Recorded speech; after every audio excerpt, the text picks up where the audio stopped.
ये कहानी 12 साल के लड़के की है जो बचपन से ही लड़कियों की केनी छेनी बनाना चाहता था। अपने दोस्तों की वजह से वो कुछ गलत आदतों का शिकार हो जाता है और अपने से बड़ी उम्र की लड़कियों के साथ टपाटप करने की कोशिश भी करता है, लेकिन उसे कोई नहीं मिलता। जिसके बाद वो एक मरी हुई लड़की के साथ टपाटप करता है और अपनी हवस की प्यास बुझाता है। फिर मूवी में आगे क्या क्या होता है ये हम इस एक्सप्लेनेशन वीडियो में जानेंगे। मूवी की शुरुआत 1955 से होती है, जहां पर हम हमारी मूवी के मेन कैरेक्टर हैरी को देखते हैं, जिसकी उम्र सिर्फ 12 साल है। हैरी थिएटर में बैठकर एक रोमांटिक मूवी देख रहा था। उस मूवी में प्रिंस लड़ाई खत्म होने के बाद अपनी प्रिंसेस के पास आता है और उससे शादी करता है। यहाँ पर हैरी उस प्रिंसेस की तरफ काफी ज्यादा अट्रैक्ट हो जाता है। अब यहाँ पर हैरी ने भी मन बना लिया था कि वो भी ऐसी ही किसी लड़की को ढूंढकर उसके साथ शादी करेगा। मूवी खत्म होने के बाद थिएटर से बाहर जाते समय हैरी उस मूवी का एक पोस्टर चोरी कर लेता है। घर पहुँचने के बाद हैरी अपनी मॉम के साथ खाना खाने लगता है। खाना खाते समय हैरी अपनी मॉम से पूछता है कि आपने डैडी से शादी क्यों की थी, तो उसकी मॉम बताती है कि तुम्हारे डैड मेरे ब्रदर के दोस्त थे और एक दिन उन्होंने शादी के लिए मुझे प्रपोज किया। शाम को हैरी अपने दोस्त स्टैन के पास चला जाता है, जो उम्र में हैरी से थोड़ा बड़ा था। वो हैरी को एक लड़की की पिक्चर दिखाता है। अब हैरी भी स्टैन को उस मूवी का पोस्टर दिखाता है, लेकिन स्टैन को वो पोस्टर कुछ खास पसंद नहीं आता। इन सब के बाद स्टैन हैरी को टपाटप के बारे में बताता है और लड़कियों को अनबॉक्सिंग करने का ज्ञान देता है।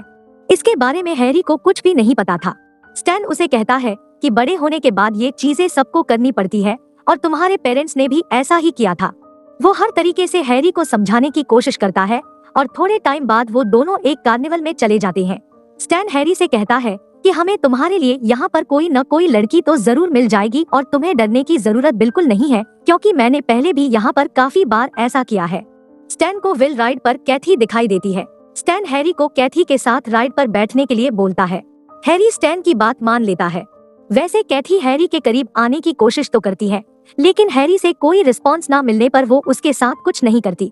राइड खत्म होने के बाद स्टैन को पता चलता है कि हैरी ने तो कैथी के साथ कुछ भी नहीं किया है, जिसके बाद वो दोनों कार्निवल में वुमन फाइट देखने के लिए चले जाते हैं।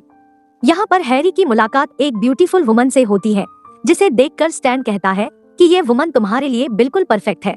वो वुमन अपने बॉयफ्रेंड के साथ फाइट देखने के लिए फाइटिंग हॉल में चली जाती है। वो दोनों भी उसके पीछे पीछे हॉल के अंदर चले जाते हैं। फाइट देखते समय उस लड़की का बॉयफ्रेंड उसे किस करने लगता है। स्टैन और हैरी भी ये सब कुछ देख रहे थे। इस बार हैरी भी उस लड़की की तरफ अट्रैक्ट होने लगा था। थोड़े टाइम बाद वो लड़की अपने बॉयफ्रेंड के साथ हॉल से बाहर चली जाती है। स्टैन हैरी से कहता है कि चल तुझे दिखाता हूँ कि टपाटप करना किसे कहते हैं। वो लड़की और उसका बॉयफ्रेंड पार्किंग प्लेस में ही घपाघप करना शुरू कर देते हैं। हैरी और स्टैन एक कोने में छिपकर उन दोनों को देख रहे थे, लेकिन तभी वहाँ पर उस लड़की का बेटा आ जाता है, तो वो दोनों रुक जाते हैं। जिसके बाद वो लड़की अपने बेटे को अपने साथ लेकर अपने घर चली जाती है। हैरी स्टैन को बताता है कि उस लड़के का नाम थियो है और वो मेरा क्लासमेट है। स्टैन हैरी से पूछता है कि क्या तुम जानते हो कि तुम्हारा ये दोस्त कहाँ पर रहता है।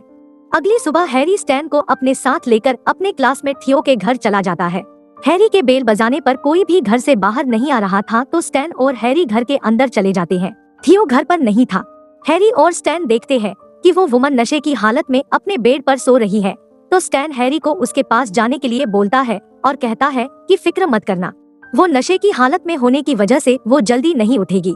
हैरी उस वुमन के पास जाता है और उसे टच करने की कोशिश भी करता है, लेकिन अचानक से वो वुमन जाग जाती है, तो हैरी और स्टैन वहाँ से भागकर वापस आ जाते हैं।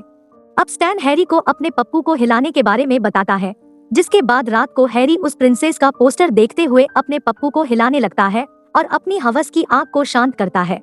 अब यहाँ पर 7 साल बीत जाने के बाद हम हैरी को देखते हैं, जो काफी बड़ा हो चुका था, लेकिन अब उसे एक स्किन प्रॉब्लम थी, जिस वजह से उसके पूरे फेस और बॉडी पर अजीब से धब्बे बन चुके थे।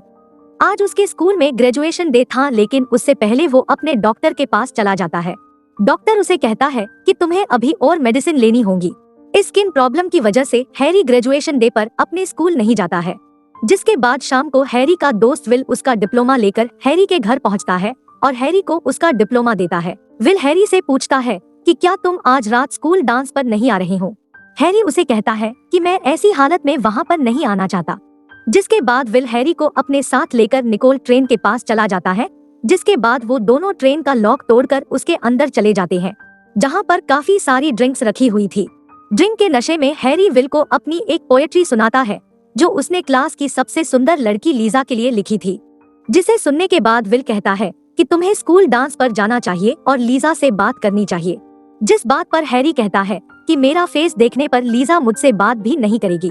फिर भी विल के फोर्स करने पर हैरी स्कूल डांस पर चला जाता है, जहाँ पर लीजा बिल्कुल अकेली बैठी थी। विल हैरी को लीजा से बात करने के लिए उसके पास भेजता है, लेकिन हैरी से पहले लीजा के पास एक और लड़का आकर उसके साथ डांस करने लगता है। जिसके बाद विल हैरी को लेकर पार्किंग प्लेस पर चला जाता है। विल की गाड़ी में उसकी दोस्त मरीना बैठी थी। विल हैरी को बताता है कि मरीना एक बुरी लड़की है और हम दोनों उसके साथ टपाटप कर सकते हैं। हैरी विल से कहता है कि मुझे नहीं लगता कि मरीना मुझे एक्सेप्ट करेगी। अब पहले विल मरीना के पास जाता है और उसके साथ टपाटप करता है, लेकिन उसके बाद वही होता है जिसका डर था। मरीना हैरी को उसकी स्किन प्रॉब्लम की वजह से रिजेक्ट कर देती है, जिसके बाद हैरी उदास होकर बाथरूम में चला जाता है और अपने पूरे फेस को टॉयलेट पेपर से कवर कर लेता है और वापस पार्टी में आकर लीजा को डांस के लिए पूछता है। लीजा डांस के लिए मान जाती है। डांस खत्म होने के बाद लीजा वापस चली जाती है तो विल हैरी को बोलता है कि आखिरकार तुम कामयाब हो ही गए। इसका जवाब देते हुए हैरी कहता है कि लीजा ने तो मेरा फेस तक नहीं देखा और उदास होकर विल के साथ वापस अपने घर आ जाता है। वो ड्रिंक के नशे में घर के बाहर बैठ जाता है, जिसके बाद वहाँ 2 पुलिस ऑफिसर आते हैं और ट्रेन में से ड्रिंक चोरी करने के लिए उसे गिरफ्तार कर लेते हैं, क्योंकि उन ऑफिसर को ट्रेन में से हैरी की लिखी हुई पोएट्री मिली थी। 14 साल बीत जाने के बाद हम हैरी को एक क्लब में देखते हैं, जहाँ पर हैरी काफी ओल्ड हो चुका था। तभी वहाँ पर हैरी की मुलाकात अपने पुराने दोस्त विल के साथ होती है।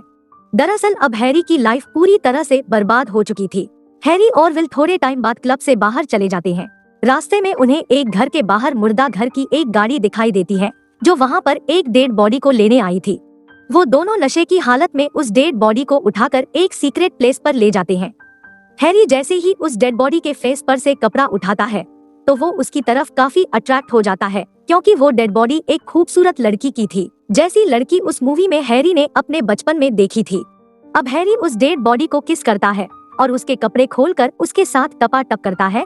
आज हैरी ने पहली बार किसी लड़की के साथ ये काम किया था, लेकिन विल को ये सब कुछ बिल्कुल भी पसंद नहीं आता।